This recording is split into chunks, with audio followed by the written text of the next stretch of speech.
Hello everyone, this is Deepak Nishad. Welcome to my channel. आप लोगों का बहुत बहुत स्वागत है मेरे चैनल में। आई होप आप सब लोग फिट एंड फाइन होंगे फ्रेंड्स। तो जैसा कि आप लोग जानते हैं, इस चैनल पे हम लोग सीटेट के PYQ का एनालिसिस करते हैं। आज भी हम लोग एक मैथ सेक्शन का एनालिसिस करेंगे, जो कि ये पेपर है 6 जनवरी 2022 का, जो लास्ट टर्म सीटेट हुआ था उसके ये प्राइमरी लेवल का क्वेश्चन पेपर है। तो चलिए विदाउट टाइम वेस्टिंग आज का सेशन हम लोग शुरू करते हैं। आज का हमारा फर्स्ट क्वेश्चन है, how many hundreds are there in 25,347। तो कह रहा है कि 25,347 में कितने सैकड़े हैं। तो सिंपल सी बात है, 25,300 ये इतने सैकड़े हैं, मतलब 25,300 सैकड़े हैं। तो इसका आंसर कितना हो जाएगा? फोर्थ ऑप्शन हो जाएगा हमारा। 25,300 टोटल है। ओके, फोर्थ ऑप्शन हमारा सही है। प्राइमरी लेवल का क्वेश्चन है, इसलिए प्राइमरी लेवल के क्वेश्चन वो पेपर में क्वेश्चन पूछे जाते हैं। इसका आंसर कितना हो जाएगा? 25,300 सैकड़े उपस्थित है 25,347 में। ओके, चलते हैं नेक्स्ट क्वेश्चन पे। I am a 2 digit odd number and greater than 24 into 4। कह रहा है कि मैं 2 अंकों की संख्या विषम संख्या हूं और बड़ा हूं किससे? 24 इंटू 4 दैट इज 96 से बड़ा हूं। My ones and tens digit are equal. Ones और टेंस डिजिट जो है दोनों इक्वल हैं। Who number what number am I. तो कह रहा है कि मैं कौन सा नंबर हूं। तो 96 से बड़ा 97 एक ऑड नंबर होता है और 99 एक विषम नंबर होता है। तो कह रहा है कि दोनों वंस और टेंस वाली दोनों नंबर सेम है। तो हमारा आंसर कितना हो जाएगा? 99। 99 वो नंबर है जो 24 इंटू 4 से बड़ा है और 2 डिजिट नंबर है, और वंस और टेंस जो डिजिट्स हैं वो दोनों इक्वल हैं। ओके, तो ये सारी कंडीशन फॉलो करता है। तो इसलिए हमारा आंसर जो है फोर्थ ऑप्शन हो जाएगा 99। ओके, चलते हैं नेक्स्ट क्वेश्चन पे। What is the difference of the place value of 2 sevens in the number 2,76,875। कह रहा है ये जो नंबर है 2,76,875 में इनमें जो दोनों 7 हैं उनके स्थानीय मान का अंतर पूछ रखा है। तो ये किस पे है? 10,000 प्लेस पे है और ये टेंस है 10th प्लेस पे। तो 10,000 प्लेस दैट इज 70,000। ओके, और ये इसका हो जाएगा 70 प्लेस पे। तो कितना अंतर हो जाएगा? 0, ये 3, 9, 9, 6। तो कितना आंसर हो जाएगा? 69,930। ओके, तो हमारा यहाँ पे फोर्थ ऑप्शन सही हो जाएगा। स्थानीय मान और अंकित मान में अंतर पूछता है या योग पूछ सकता है। तो इसका आंसर जो है हमारा फोर्थ ऑप्शन सही हो जाएगा, 69,930। चलते हैं नेक्स्ट क्वेश्चन पे। The product of 0.013 and 0.07 is equal to. तो देखिए इन दोनों का जो है गुणनफल पूछा है। तो 13 7 या 91 होता है, तो 91 तो होगा ही होगा, लेकिन अब कौन सा होगा? तो देखिए पॉइंट के बाद यहाँ पे 3 डिजिट है और यहाँ पॉइंट के बाद 2 डिजिट है। तो मल्टीप्लिकेशन करने के बाद जो डिजिट्स होती हैं उतने ऐड करके डेसिमल जो है घिसक जाता है। ओके, तो यहाँ पे आंसर देखिए 3 + 2 5 हो जाएगा। तो यहाँ पे 1 2 3 4 5 पॉइंट के बाद 5 डिजिट है, तो हमारा यही आंसर हो जाएगा। Okay, first option got it. 0.013 और 0.07 का गुणनफल हो जाएगा 0.00091। ओके, चलते हैं नेक्स्ट क्वेश्चन पे। Read the data given in following table and select the correct answer. Data को रीड करना है और करेक्ट स्टेटमेंट हमें सेलेक्ट करना है। बच्चे के नंबर दे रखे हैं और कुछ प्रोडक्ट पेय पदार्थ खाने पीने के सामान के बारे में बता रखा है। मिल्क को 30 बच्चे पसंद करते हैं, कॉफ़ी को 25, टी को 35 और लेमनेड को 10। ओके, तो अभी स्टेटमेंट क्या है? Children who like lemonade are 1/5 of the total number of the children.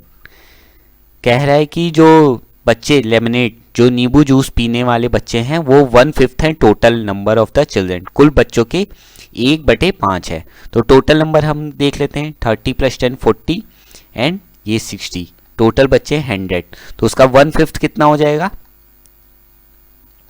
20। तो लेमनेड पीने वाले तो हमारे पास सिर्फ 10 बच्चे हैं, तो ये फर्स्ट स्टेटमेंट रॉन्ग हो गया। सेकेंड है children who like coffee are 1/4 of the total number of children. Children जो कॉफ़ी पीते हैं, कॉफ़ी 25 बच्चे पीते हैं और टोटल बच्चों का 1/4 है, तो 100 बच्चे हैं टोटल, उसका 1/4 25 हो जाता है। तो children who like coffee are 1/4 of the total number of children, ये स्टेटमेंट सही है। हमारा सेकंड जो स्टेटमेंट है ये सही है। बाकी एक यही ऑप्शन सही, तो बाकी सब गलत ही होंगे। ओके, तो यहाँ पे जो सेकंड ऑप्शन है वो हमारा सही है। बाकी भी के ऑप्शन पढ़ लेते हैं। The number of children who like T is less than the number of children who like milk. T पसंद करने वाले बच्चे वो मिल्क पीने वाले बच्चों से नंबर कम है, तो टी पीने वाले 35 है और मिल्क पीने वाले 30, तो 35 लेस तो है नहीं 30 से, तो ये स्टेटमेंट भी रॉन्ग है। थर्ड और fourth, the number of children who like coffee is more than the number of children who like milk. Coffee पीने वाले 25 और मिल्क पीने वाले 30 हैं, तो 25 भी 30 से ज़्यादा नहीं है, तो फोर्थ स्टेटमेंट भी गलत है। ओके, तो यहाँ पे हमारा सेकंड ऑप्शन सही है। यहाँ पे जो हमारा सेकंड ऑप्शन है, काफ़ी पसंद करने वाले बच्चों की कुल संख्या बच्चों की संख्या का 1/4 भाग है। Okay, what is the measure of the angle found by the hand of the clock at 2 o'clock। जब 2 बज रहे हों तो घड़ी में वो दोनों जो सुई होती है, मिनट एंड और आर एंड, उनके बीच जो कोण होगा वो कितना होगा? तो 2 कुछ इस तरह होगा, 12, 1 और 2, तो इनके बीच वैसे तो 60 डिग्री होगा। प्राइमरी लेवल का क्वेश्चन है तो ऐसे ही बता सकते हैं, और 3 बजता तो 90 डिग्री होता। इसका एक फॉर्मूला भी होता है कि जब एंगल निकालना हो तो आर को 30 से मल्टीप्लाई कर दीजिए और माइनस कर दीजिए मिनट को 11/2 से। तो यहाँ देखिए आर कितना है, 2 बज रहे हैं, तो उसको 30 से मल्टीप्लाई कर देंगे, माइनस करेंगे मिनट, तो 12 बज रहे हैं तो मिनट तो 0 होगा, इंटू 11/2, तो 2 × 30 - 0 दैट इज 60 डिग्री। तो यहाँ पे हमारा आंसर हो जाएगा कौन सा? 60 डिग्री कोण बना रहा होगा। ओके, अगर 1 बजता तो 30 डिग्री का कोण बनता, 2 बजा तो 60 डिग्री का, और 3 बजता तो 90 डिग्री का कोण बचता। ओके, तो यहाँ पे जो हमारा थर्ड ऑप्शन सही है। चलते हैं नेक्स्ट क्वेश्चन पे। Binsy want to spend least amount on purchasing decorative item, which of the following she should select to spend the least amount. Binsy जो है डेकोरेटिव आइटम्स जैसे सजावटी सामान खरीदना चाहती है, लेकिन वो कम पैसे खर्च करना चाहती है, तो नीचे दिए आइटम में से कौन सा वो सेलेक्ट करे कि उसको कम पैसे खर्च करने पड़े। 16 डजन आइटम है एट 18.50 ईच। एक आइटम मतलब 18 रुपये 50 पैसे का है और उसने 16 दर्जन खरीदे, तो टोटल कितने खरीदे होंगे? एक दर्जन में 12, तो 16 × 12 और फिर 18.50 से मल्टीप्लाई करके टोटल निकाल लेंगे। 170 पैकेट्स है, 21.50 से मल्टीप्लाई करेंगे। 12 डजन है तो यहाँ 144 आइटम हो जाएंगे और 25 से मल्टीप्लाई कर देंगे। 220 पैकेट्स है और 16.50 से मल्टीप्लाई कर देंगे। यहाँ पे जो सबसे लीस्ट आंसर आ जाएगा वो हो जाएगा हमारा फर्स्ट ऑप्शन। इसको मल्टीप्लाई करके देख लीजिएगा आप लोग, इसका फर्स्ट ऑप्शन सही है। ओके, तो 18 रुपये 50 प्रत्येक वस्तु की दर से 16 दर्जन वस्तुएं खरीदी, तो इसमें उसको न्यूनतम पैसे खर्च करने पड़ेंगे। ओके, चलते हैं नेक्स्ट क्वेश्चन पे। The table show the change in the length of a plant during different weeks. कह रहा है एक प्लांट की ग्रोथ का जो लेंथ बता रखा है कि किस हफ्ते में वो कितना ग्रोथ हुआ उसकी हाइट में। पहले वीक में 0.5 सेंटीमीटर है, वीक 2 में 2.7 सेंटीमीटर है, तो चेंज कितना आ गया 2.2 सेंटीमीटर का। फिर है वीक 2 से वीक 3 में, वीक 3 में 5.8, तो यहाँ पे कितना चेंज आ गया 2.1 सेंटीमीटर का। वीक 3 से वीक 4 में 8.6, तो 16 में से 8 गया 8, 7 में से 5 गया 2.8 सेंटीमीटर का। ओके, एंड वीक 4 से वीक 5 में गया तो 15 में से 6 गया 9, एंड 10 में से 8 गया 2। ओके, 2.9 सेंटीमीटर का चेंज आ गया। The length of the plant change the most from, जो सबसे ज़्यादा चेंज आया है। ओके, तो यहाँ पे जो सबसे ज़्यादा चेंज हमें देखने को मिल रहा है वो है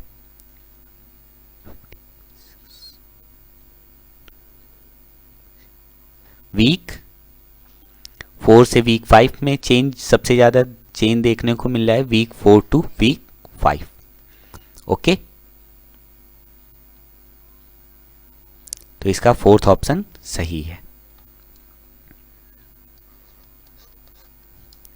चलते हैं नेक्स्ट क्वेश्चन पे। Meeta and Bunty were counting the faces of the various shapes, the number of faces in cube, cylinder, cuboid and sphere respectively are. Meeta and Bunty जो है डिफरेंट सरफेसेस के शेप्स, फेसेस गिन रही है, फलक गिन रही है, ठीक है, डिफरेंट आकृतियों के, जिसमें क्यूब है, सिलेंडर है, क्यूबॉइड है और स्फेयर है। क्यूब मतलब घन, घनाभ, बेलन और गोले का जो है फलक गिन रही है। तो कितनी होंगी, तो क्यूब में देखिए, क्यूब में 6 फेसेस होते हैं। सिलेंडर में अगर बाहर सरफेस देखे तो उसको 1 मानेंगे और 2 एंड मानेंगे तो उसको मिला के 3 हो जाएंगे। क्यूबॉइड में भी 6 फेस होते हैं और स्फेयर में 1 ही फेस माना जाएगा।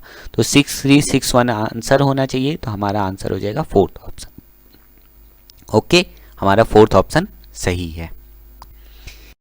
मीता और बंटी अलग अलग आकृतियों के फलक गिन रहे हैं, जिसमें घन, बेलन, घनाभ और गोले। तो घन में 6, बेलन में 3 और घनाभ में भी 6 और गोले में 1 के फलकों की संख्या क्रमशः, इसलिए हमारा फोर्थ ऑप्शन सही है। चलते हैं नेक्स्ट क्वेश्चन पे। Which of the following fraction is less than 7/8 and greater than 1/3। देखिए 7/8 से लेस और ग्रेटर देन 1/3, इनके बीच का फ्रैक्शन हमसे पूछ रहा है। तो सबसे बेहतर है इसको डेसिमल में कन्वर्ट कर लीजिए। 1/3 को डेसिमल में कन्वर्ट करेंगे तो 0.33 आएगा, उनसे बड़ा होना चाहिए, और 7/8 से दैट इज 8, ये हो जाएगा 0.8। 8 8 जा 64 एंड 6 0, तो 8 7 जा 56। 2 डेसिमल तक हम निकाल लेते हैं, इन दोनों के बीच की संख्या होनी चाहिए। तो 9/10 करेंगे तो ये तो सीधा 0.9 हो जाएगा, ये ऑप्शन में होगा नहीं। 11/3 करेंगे तो ये कितना हो जाएगा 0.27, ये भी ऑप्शन नहीं होगा। 17/24 करके देखिए। ओके, तो 17/24 हमारा लगभग हो जाएगा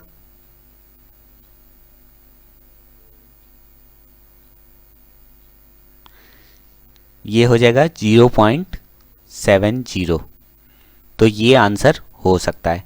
और दूसरा भी देख लेते हैं, 26 अपॉन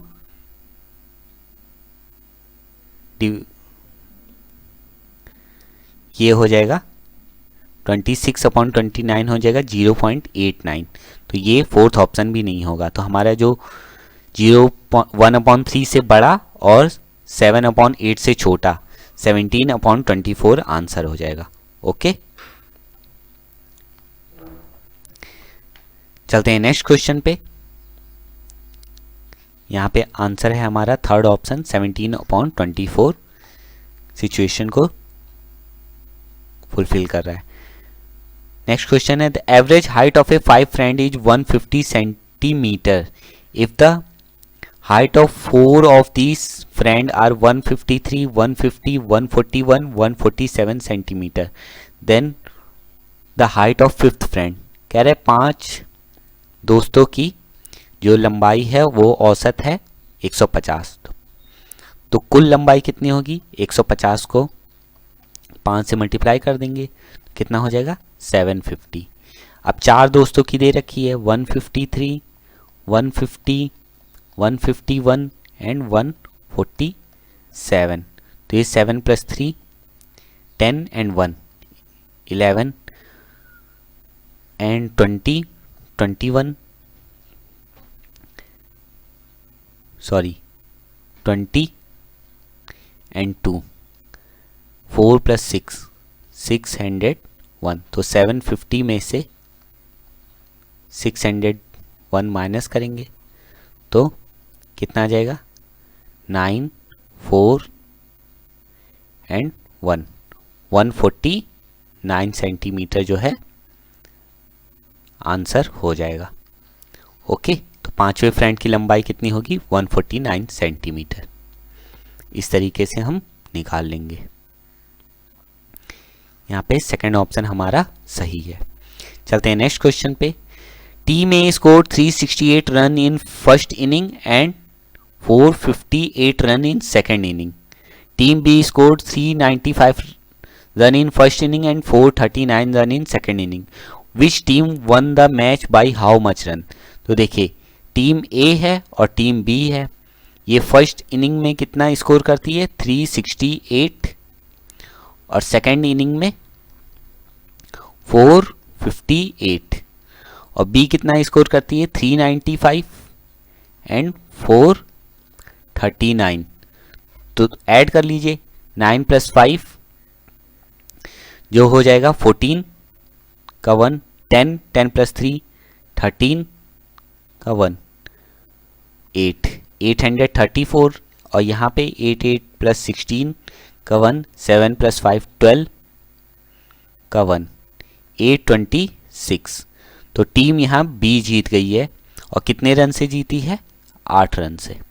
तो यहाँ पे हमारा आंसर कितना हो जाएगा? Team B won the match by 8 runs. Okay, यहाँ पे हमारा फोर्थ ऑप्शन सही है। चलते हैं नेक्स्ट क्वेश्चन पे। अ train departed from new Delhi railway station at 5:30 on 28 September 2021 and reaches Chennai at 21:50 the next day. What is the travel time taken by the train? तो देखिए पहले तो रेलवे में 24 आवर फॉर्मेट टाइम सिस्टम चलता है, तो 5:30 चल रहा है सिस्टम, तो सुबह के 5:30 हो रहे हैं, वो भी 28 तारीख को। तो सुबह के 5:30 मतलब AM से लेके वो चली होगी 12 PM तक और फिर रात के 12 बजे तक। ओके 24 यहाँ तक, और फिर अगले दिन 29 सितंबर को पहुंची है कब? रात के 21:50। ओके, मतलब 7:50 पे पहुंची है, सॉरी 9:50 पे पहुंची है। ओके, तो यहाँ इसका डिफरेंस कितना हो जाएगा? 21 आवर 50 मिनट, और यहाँ से यहाँ के देखिए दिन के 12 बजे से लेकर रात के 12 बजे तक 12 घंटे का फर्क, और सुबह 5:30 बजे से 12 बजे तक का फर्क 6.5 घंटे। दैट इज टोटल इन दोनों को मिला के देखा जाए तो 18 घंटे 30 मिनट 28 तारीख को लग रहे हैं, और 29 तारीख को कितने लग रहे हैं? 21 घंटे 50 मिनट। ऐड कर लेंगे 0 5 + 3 8 8 + 1 9 2 + 3 39 39 आर 80 मिनट। तो 80 मिनट तो होते नहीं है, 60 मिनट ही होते हैं 1 घंटे में, तो यहाँ से हम 60 को निकाल के 1 घंटे इधर ऐड कर देंगे, तो ये हो जाएगा 40 आर 20 मिनट। तो कितना टाइम लगा होगा उसको पहुँचने में? टोटल 40 या 20 मिनट। ओके। एक ट्रेन नई दिल्ली रेलवे स्टेशन से 28 सितंबर 2021 को 5:30 बजे प्रस्थान करती है। अगले दिन 21:50 पर चेन्नई पहुंचती है। तो ट्रेन द्वारा यात्री में लिया गया कुल समय 40 घंटे 20 मिनट है। ओके, चलते हैं नेक्स्ट क्वेश्चन पे। Identify a number which is a multiple of 5 and 7 but not of 6 from the given option. वो नंबर आइडेंटिफाई करना है जो 5 और 7 का तो मल्टीपल है बट 6 से नहीं है। तो देखिए हमें यहां देखना पड़ेगा कि 5 और 7 दैट इज 35 से तो डिवाइड हो जाए लेकिन 6 से डिवाइड ना हो। तो 6 से कौन सा डिवाइड होने वाला नंबर नहीं है। देखिए ये 5 से तो हो जाएगा, 7 से भी हो जाएगा, 6 से होगा कि नहीं होगा। 6 3 जा 18 और ये भी 35, 6 5 जा 30, तो ये तो होगा। तो ये ऑप्शन हमारा नहीं होगा। 280, ये 5 से भी हो जाएगा क्योंकि यहाँ वंस प्लेस पे 0 है। 7 से हो जाएगा, 7 40 जा 280, 7 से भी हो जाएगा। 6 से देखते हैं, 6 4 जा 24, 4 और 0, 6 6 जा 36, ये डेसिमल में चला जाएगा। तो हमारा ऑप्शन यही होगा। 280 5 और 7 से का तो मल्टीपल है लेकिन 6 का मल्टीपल नहीं है। ओके, तो यहाँ पे जो हमारा आंसर है 280 है। बाकी सारे तीनों ऑप्शन 5 7 और 6 तीनों के मल्टीपल हैं। चलते हैं नेक्स्ट क्वेश्चन।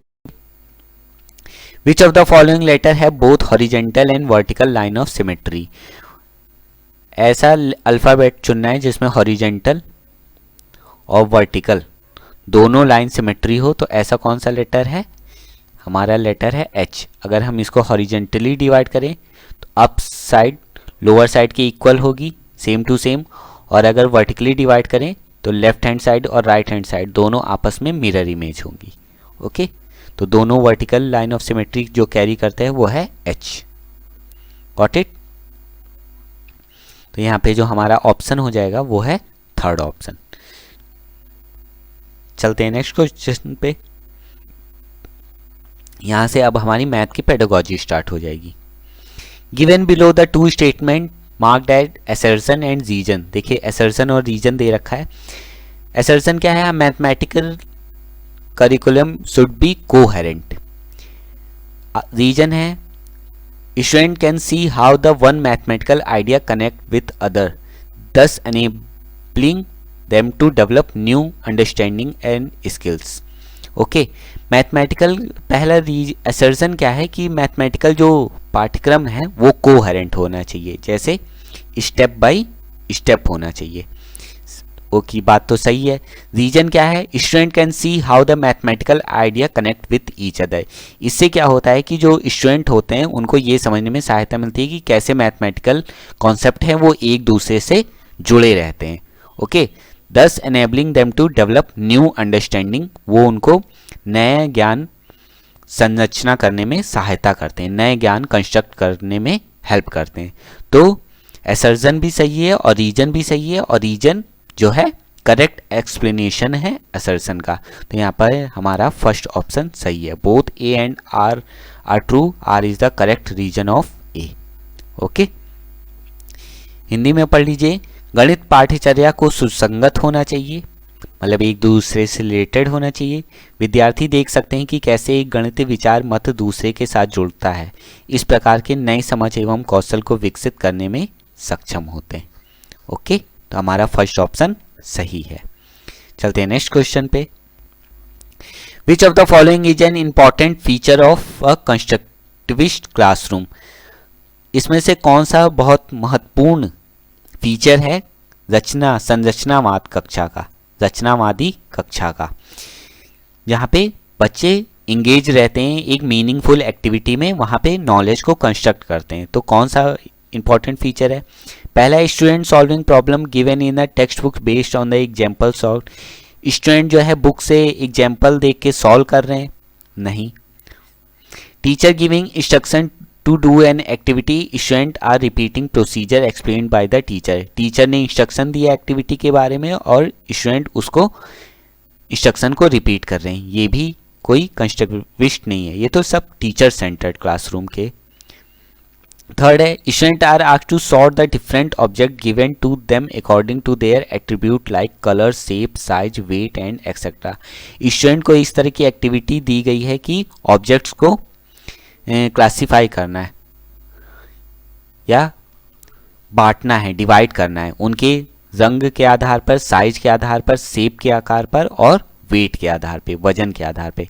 तो इससे क्या है, बच्चे एक इंगेज है मीनिंगफुल एक्टिविटी में, तो ये ज़्यादा बेहतर ऑप्शन है। फोर्थ ऑप्शन है student are busy copying question that are solved on the blackboard, ये नहीं, हमारा थर्ड ऑप्शन सही हो जाएगा। ओके, यहाँ पे रचनावादी कक्षा के लिए निम्नलिखित में कौन सा रचनात्मक कक्षा का एक महत्वपूर्ण लक्ष्य है? तो छात्रों को उन्हें दी गई विभिन्न वस्तुओं को उनके गुणों जैसे रंग, आकार, आकृति, भार आदि के अनुसार छांटने के लिए कहा गया है। ओके, यहाँ पे एक वो नॉलेज का रचना कर रहे हैं, ज्ञान की रचना कर रहे हैं, खुद करके सीख रहे हैं। नेक्स्ट क्वेश्चन है हमारा, which of the following is are important feature of a primary class textbook? जो प्राथमिक स्तर पर जो बुकें होती हैं उनकी इंपॉर्टेंट फीचर्स क्या होते हैं? पहला है concept should be linked to the daily life experience of a children. ज्ञान को जो है छात्रों के बाहरी जीवन से जोड़ना, ये इंपॉर्टेंट फीचर होना चाहिए और होता भी है। बी है concept should be explained using only mathematical language and symbol.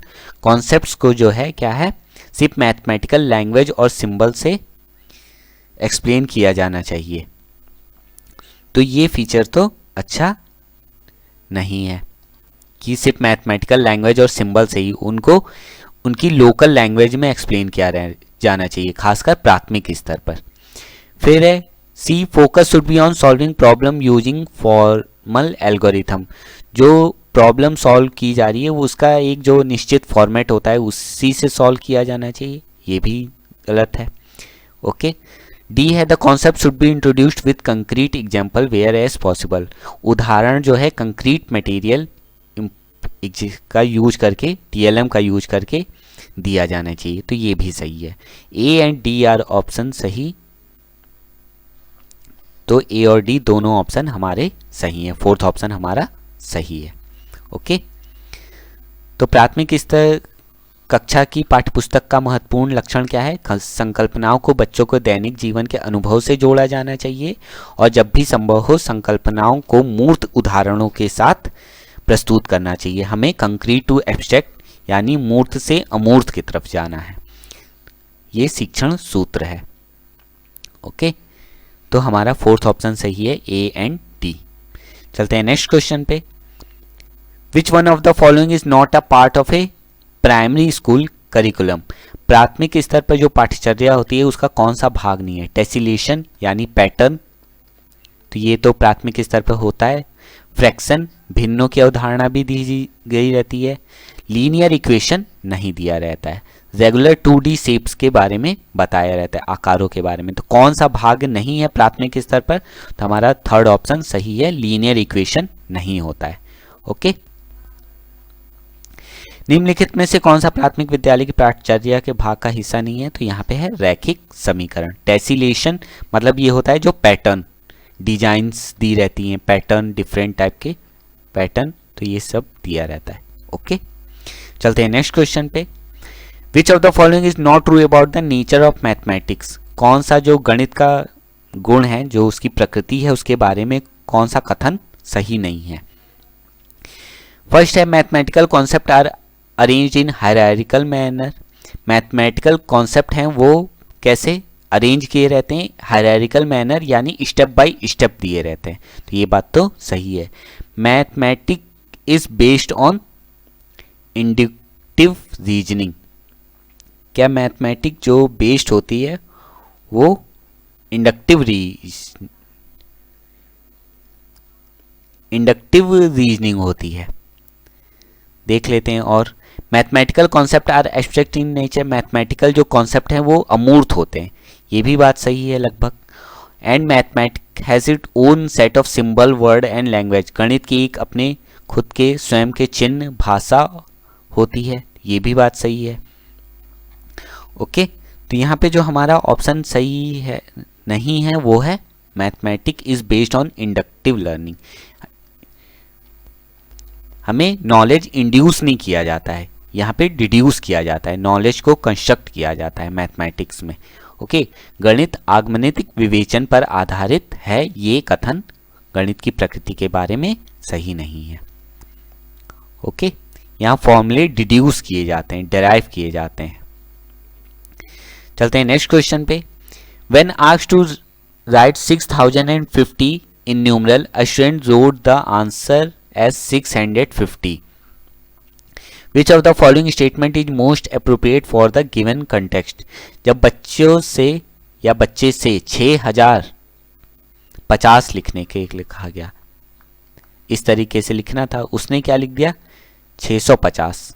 तो इस तरह की गलती करने का मुख्य कौन सा मतलब कारण हो सकता है इस संदर्भ में? Student should be given 10 similar type of problem to solve. Student को गलती की है और फिर उसी कॉन्सेप्ट, उसकी मतलब कुछ मिसकंसेप्शन है, आप उसको 10 सवाल और दे देंगे, तो जब उसका कॉन्सेप्ट ही क्लियर नहीं है तो फिर वो गलती करेगा बार बार। सेकेंड है the concept of base 10 and place value should be strengthen using concrete material. जो नंबर सिस्टम है, जो प्लेस वैल्यू और फेस वैल्यू है, उसको जो है कंक्रीट मटेरियल का यूज करके स्ट्रेंथ किया जाना चाहिए उसके कॉन्सेप्ट को। बात तो सही है, ठीक है। The teacher should give the right answer and move to the next. Teacher को क्या कर देना, उसका आंसर सही करके बाकी आगे काम बढ़ा देना चाहिए, तो ये सही नहीं है। It is a careless mistake, ये एक केयरलेस मिस्टेक है बच्चे के द्वारा, ठीक है। Hence the teacher should not waste her time, तो टीचर को अपना टाइम वेस्ट नहीं करना चाहिए। बच्चे ने अगर गलती कर दी है तो शायद उसका कुछ कॉन्सेप्ट क्लियर नहीं है, तो उसका कॉन्सेप्ट को स्ट्रेंथ करने के लिए जो है कंक्रीट मटेरियल का यूज करके उसके कॉन्सेप्ट को स्ट्रेंथ करना है। ओके, तो यहाँ पे जो है हमारा सेकंड ऑप्शन सही है। चलते हैं नेक्स्ट क्वेश्चन पे। Which of the following will enhance problem solving ability among learner. इनमें से जो समस्या समाधान करने की जो क्षमता है उसको कौन सी गतिविधि प्रोत्साहित करेगी निम्नलिखित में से? पहला है solving problem based on A solved example given in the text book. Problem solve करना, जो टेक्स्ट बुक में उदाहरण दिए रहते हैं सॉल्व्ड एग्जांपल, उसके आधार पर और प्रॉब्लम सॉल्व करना, तो ये तो ज़्यादा सही नहीं है, तो कॉपी करने वाला मेथड है। Solving problem by representing mathematical situation problem through picture, symbol and drawing etcetera. Problem solve करना किस तरीके से, उनके सामने प्रॉब्लम क्रिएट करके, जैसे पिक्चर के द्वारा, सिंबल के द्वारा, ड्राइंग के द्वारा, ये बात सही है। ये फर्स्ट वाला तो सही नहीं है। Solving problem given in a mental math workbook. Mental math workbook में जो प्रॉब्लम सॉल्व दी गई है उसको यूज करना, तो नहीं। Emphasizing on solving problem using formal algorithm, जो एक फॉर्मेट होता है गणित में, मैथमेटिक्स में, सिर्फ उसी को एम्फेसाइज करना, उसी को प्रोत्साहित करना, तो ये ज़्यादा सही नहीं है। प्राथमिक स्तर प्राइमरी लेवल का पेपर है तो प्राइमरी लेवल के हिसाब से पूछा जाता है, तो प्रॉब्लम को सॉल्व करने का जो मेथड है उसको पिक्चर, सिंबल और ड्राइंग के द्वारा दिया जाना चाहिए। ओके, नेक्स्ट, निम्नलिखित में से कौन से शिक्षार्थियों के समस्या समाधान की क्षमताओं में वृद्धि करेगा? तो चित्रों, चिन्हों, रेखा चित्रों आदि द्वारा गणितीय परिस्थितियों, प्रश्नों की निरूपित करके प्रश्नों को हल करना, इससे उनको क्षमताओं का विकास होगा। चलते हैं नेक्स्ट क्वेश्चन पे। Which of the following concept can be taught using dice block. Dice block क्या है? एक TLM होता है, teaching learning material, teaching learning aid होता है, जिसके यूज से हम क्या मैथमेटिक्स में क्या पढ़ा सकते हैं, ये पूछा गया है। एडिशन, प्लेस वैल्यू, सब्ट्रैक्शन, तो हाँ, हम एडिशन, प्लेस वैल्यू और सब्ट्रैक्शन पढ़ा सकते हैं। डाइस ब्लॉक से हम फ्रैक्शन नहीं पढ़ा सकते, डाइस ब्लॉक से वॉल्यूम नहीं पढ़ा सकते, और डाइस ब्लॉक से हम शेप्स नहीं पढ़ा सकते। ओके, तो एडिशन, प्लेस वैल्यू और सब्ट्रैक्शन हम तीनों चीज़ें पढ़ा सकते हैं। निम्नलिखित में से कौन सी संकल्पनाओं का डाइस ब्लॉक के उपयोग के द्वारा पढ़ाया जा सकता है? तो ये हमारा है योग, स्थानीय मान और व्यवकलन। Got it. चलते हैं नेक्स्ट क्वेश्चन पे। Raj Lakshmi was playing a game of marble. She lost 6 marble in the game and is now left with 8 marble. With how many marble did she start the game? राज लक्ष्मी जो है कंचों से खेल रही है, उसने जो है 6 मार्बल खो दिए या हार गई गेम में और उसके पास 8 शेष बचे। तो कितने कंचों के साथ उसने गेम को स्टार्ट किया था? तो ये किस तरह का क्वेश्चन है? अ कॉन्टेक्चुअल क्वेश्चन ऑन एडिशन। ये योग के आधार पर संदर्भित प्रश्न है। ओके, सब्ट्रैक्शन पे है नहीं, डिवीजन पे है नहीं और नॉट अ कॉन्टेक्चुअल क्वेश्चन, ये संदर्भित क्वेश्चन है ही नहीं, ऐसा नहीं है। तो हमारा फर्स्ट ऑप्शन सही है। ओके, तो राजलक्ष्मी जो है पहले 6 उसके हार गई और 8 उसके पास शेष बचे हैं। तो कितने कंचों के साथ खेल शुरू किया था? तो ये जानने के लिए हमें योग करना पड़ेगा। तो योग पर एक संदर्भात्मक प्रश्न है। ओके, चलते हैं नेक्स्ट क्वेश्चन पे। The purpose of mathematical puzzle is to promote. जो मैथमेटिकल पजल होते हैं, गणितीय पहेलियां होती हैं, उनको देने का क्या पर्पस होता है? उसे किससे प्रोत्साहन मिलता है?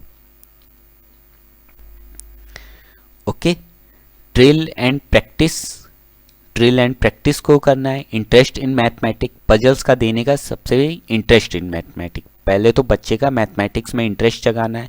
प्रॉब्लम सॉल्विंग स्किल, समस्या समाधान की क्षमता का विकास करना है। रिगर इन एल्गोरिथम नहीं, ड्रिल एंड प्रैक्टिस, बहुत ज़्यादा प्रैक्टिस नहीं करवानी हमें। ओके, तो गणित में पहेलियाँ इसलिए दी जाती हैं कि बच्चे का इंटरेस्ट हो सके और समस्या समाधान की क्षमता का स्वतः विकास हो सके। ओके, तो हमारा बी और सी ऑप्शन सही था इसमें से। गणितीय पहेलियों का उद्देश्य जो है गणित में रुचि और समस्या समाधान का कौशल है। बहुत ज़्यादा अभ्यास पे हमें जोर नहीं देना है। अगर एक बार उनके कॉन्सेप्ट क्लियर हो गए तो वो कर लेंगे। और kiln Vidhi that is step by step, ये तो इसकी गुण होते हैं, मैथमेटिक्स के फीचर होते हैं। ओके, तो हमारा थर्ड ऑप्शन सही है। चलते हैं नेक्स्ट क्वेश्चन पे। There are 5 rules of Newman's error analysis. There are given in random order. Newman's के एरर एनालिसिस मतलब गलती को समझने का, न्यूमैन एक मैथमेटिशियन थे, उन्होंने 5 रूल्स दिए। अब इनको ऑर्डर में लगाना है, यहाँ पे रैंडम ऑर्डर दे रखा है। ओके, तो क्या करेंगे? पहले comprehending the question, transformation to mathematical symbol, reading the question, D है interpreting the answer and E performing mathematical procedure. पहले तो क्या करेंगे? रीडिंग द क्वेश्चन, क्वेश्चन को पढ़ेंगे, तो ये तो फर्स्ट हो जाएगा। फिर उसके बाद क्या करेंगे? कॉम्प्रिहेंड द क्वेश्चन, क्वेश्चन को समझेंगे। क्वेश्चन पढ़ा आपने, फिर क्वेश्चन को समझा, फिर क्या करेंगे? ट्रांसफॉर्मेशन टू मैथमेटिकल सिंबल, उसको गणितीय, फिर कौन सी गणित की अवधारणा लगेगी, ओके, इस पे विचार करेंगे, ये थर्ड हो जाएगा। फिर फॉर्मूले को उसके ऊपर इंटरप्रेट मतलब फॉर्मूले को लगाएंगे, ये फोर्थ ऑप्शन हो जाएगा। और इंटरप्रेटिंग द आंसर्स, लास्ट में आंसर को इंटरप्रेट कर देंगे, रिप्रेजेंट करेंगे। ओके, तो हमारा कौन सा ऑप्शन हो जाएगा? CABDE। तो ये सेकंड ऑप्शन हमारा सही है। ओके, CABED सेकंड ऑप्शन सही है। प्रश्न को पढ़ना, प्रश्न को समझना, गणितीय चिन्हों का रूपांतरण, गणितीय कार्यविधियों का निष्पादन करना और उत्तर को प्रतिपादित करना, ये सबसे लास्ट होगा। ओके, इस तरह से समस्या समाधान की जाते हैं। चलते हैं नेक्स्ट क्वेश्चन पे। Which of the following is an example of open ended question. Open ended question क्या होता है? जिसमें डाइवर्जेंट थिंकिंग को प्रमोट किया जाता है, कन्वर्जेंट थिंकिंग को नहीं। डाइवर्जेंट थिंकिंग जिसमें आप बहुत सारे तरीके से सोच सकें, जिसके बहुत सारे आंसर हो सकते हैं। ओके, ये सिचुएशन बेस्ड क्वेश्चन होते हैं। पहला क्वेश्चन है list 5 whole number between 136 and 142। 136 और 142 के बीच में 5 होल नंबर बताने, तो ये तो क्लोज एंडेड क्वेश्चन है। Sum of 2 number is 35 if one of the number is 16 what will be the number. ये भी जो है क्लोज एंडेड है कि दो नंबरों का योग 35 है, उनमें से एक 16 है, तो दूसरा क्या होगा, तो आंसर फिक्स है। थर्ड है the length and breadth of a rectangle are in the ratio 3:5 if the perimeter of the rectangle is 64 find it length and breadth. आयत का जो है लंबाई और चौड़ाई का अनुपात दे रखा है 3:5 और परिमाप दे रखा है 64, तो लेंथ और ब्रेथ निकालना है। ये भी जो है क्लोज एंडेड क्वेश्चन है। फोर्थ है लिस्ट 4 नंबर which are greater than the number formed by 7 10s and 8 1s। 4 नंबर ऐसे बताने जो 7 10s और 8 1s दैट इज 78 से बड़े हैं। तो ये ओपन एंडेड क्वेश्चन है, इसके बहुत सारे आंसर रख सकते हैं। ठीक है, आप कोई भी 4 नंबर बता सकते हैं। तो फोर्थ वाला ऑप्शन जो है हमारा ओपन एंडेड क्वेश्चन का एग्जाम्पल है। तो ये हमारा यहाँ पे फोर्थ ऑप्शन सही है। 4 संख्याओं को सूचीबद्ध कीजिए जो 7 दहाइयों 8 इकाइयों द्वारा निर्मित संख्या से बड़ी है। चलते हैं नेक्स्ट क्वेश्चन पे। Which of the following can be included in summative assessment. Summative assessment में कौन सा इंक्लूड किया जा सकता है, तो समेटिव असेसमेंट क्या होता है, टर्म एंड एग्जामिनेशन होता है जो एक सेशन के लास्ट में लिया जाता है। तो यहाँ पे field trip formative assessment, peer assessment field formative assessment में आएगा। टर्म एंड एग्जामिनेशन जो है समेटिव असेसमेंट में आ जाएगा। एनसीडोटल रिकॉर्ड्स भी फॉर्मेटिव असेसमेंट में आ जाएगा। ओके, तो समेटिव असेसमेंट में हम इंक्लूड कर सकते हैं टर्म एंड एग्जामिनेशन को। तो निम्न में से कौन सा योगात्मक आकलन में सम्मिलित किया जा सकता है, तो सतअंत्र परीक्षा। ओके, चलते हैं नेक्स्ट क्वेश्चन पे। When asked to multiply 45 by 5, a student added 45 5 times. Which of the following statement is most appropriate with respect to given context? जब बच्चे से पूछा गया कि 45 को 5 से मल्टीप्लाई करो, तो उसने क्या कर दिया, 45 को 5 टाइम्स ऐड कर दिया। तो आंसर तो सेम ही आएगा कि मल्टीप्लिकेशन क्या है, बार बार ऐड करने की प्रक्रिया को ही हम मल्टीप्लिकेशन करते हैं। तो हम बार बार ना लिखना पड़े तो 45 को 5 से हम मल्टीप्लाई कर देते हैं ऐसे। तो आंसर तो दोनों ही कंडीशन में सेम आएगा। तो यहाँ पे कौन सा मोस्ट अप्रोप्रिएट पूछा है, देखिए चारों ऑप्शन आपको अप्रोप्रिएट लग सकते हैं, लेकिन यहाँ पे सबसे मोस्ट अप्रोप्रिएट पूछा है गिवन कंटेक्स्ट के अनुसार, मतलब संदर्भ के अनुसार। क्या है, the student does not have conceptual understanding of multiplication. ये तो हम कह ही नहीं सकते कि बच्चे को गुणन करने की समझ ही नहीं है, कॉन्सेप्ट उसका क्लियर ही नहीं है। सेकेंड है the strategy used by student reflect her creativity as she is able to extend the knowledge of addition in multiplication. ये जो उसने किया है उसकी क्रिएटिविटी, स्टूडेंट की क्रिएटिविटी को रिफ्लेक्ट कर रहा है कि उसने एडिशन की नॉलेज को मल्टीप्लिकेशन के ऊपर लागू कर दिया है। तो ये बात सही है। थर्ड है strategy used by student can not be used in written examination. जो स्ट्रेटजी यूज्ड की गई है स्टूडेंट के द्वारा वो रिटन एग्जामिनेशन में नहीं कर सकते। ऐसा नहीं है कि नहीं कर सकते। The use of formal algorithm for multiplication need to be emphasized over the use of informal. ये एक इनफॉर्मल तरीका है, जो फॉर्मल हमें सिर्फ फॉर्मल तरीका यूज करना चाहिए। तो ये भी बात सही नहीं है। तो यहाँ पे जो है सेकंड ऑप्शन को हम ज़्यादा सही मानेंगे, ये बच्चे की क्रिएटिविटी को रिप्रेजेंट कर रहा है। ओके, छात्र द्वारा उपयोग की गई रणनीति उसकी रचनात्मकता को दर्शाती है। वह योग के ज्ञान को गुणन में विस्तृत करने में सक्षम है। चलते हैं नेक्स्ट क्वेश्चन पे और लास्ट क्वेश्चन पे। The NCF 2005 position paper on teaching mathematics state crude method of assessment encourage perception of mathematics as mechanical computation. Which of the following most appropriately explain the meaning of the given statement?